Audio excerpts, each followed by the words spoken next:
Hi, welcome to the Shelley Studio. Today I'm doing something a little different. I'm going to do some watercolor techniques. This was kind of a request of my niece who's learning how to watercolor. The first section I'm going to do 4 different techniques today. The first one is a even wash.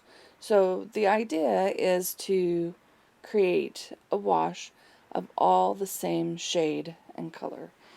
So basically all you're doing is you're taking one stroke across and trying to keep that color even.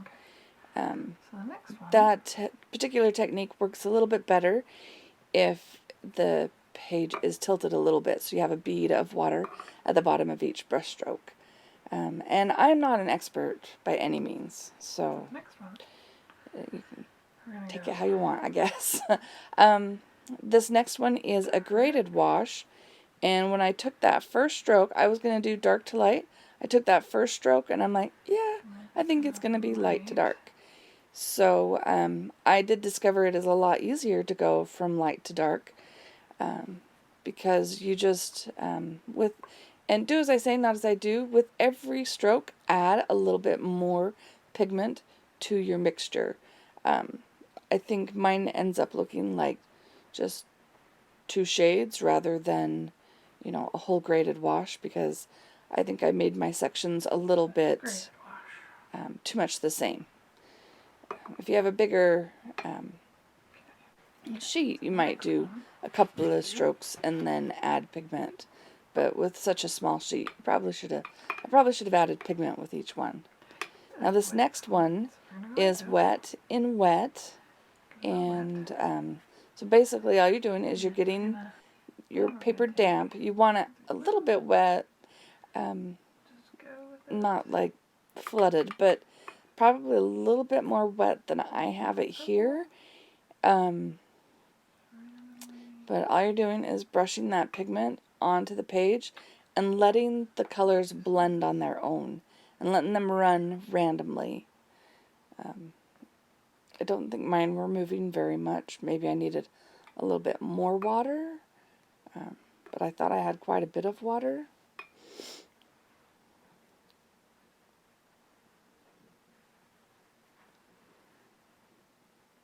And it could be the paper.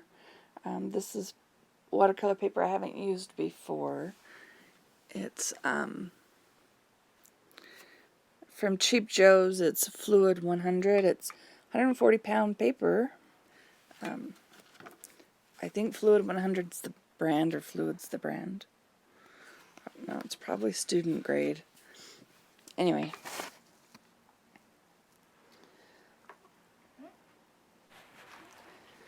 So the next one we're going to do, I blot out the edges because it really starts to puddle and it could run onto something else. So. And then the next one we're going to do is the dry brush technique. Here you see me filling it, making sure I didn't have water on it. And with this one, you want a paper towel. And you don't see me do it every time, but it's kind of off camera. But I just make sure there's not like a whole puddle of water. That's why I'm dabbing it on the paint palette somewhere besides the big puddle, so that some of the water falls off. And this particular technique is good for grasses and foreground. You wouldn't do quite as much as I do on this particular one, but I just wanted to keep going and see what would happen. I think it looks kind of interesting in the end.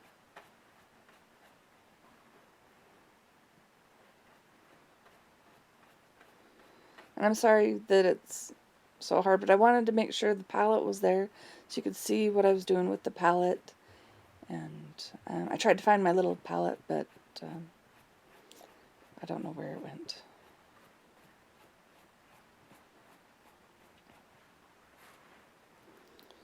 Alright, so there you go. Your first 4 techniques. Hope you liked that. Hope it was helpful. And here's some shots of it after it's dried.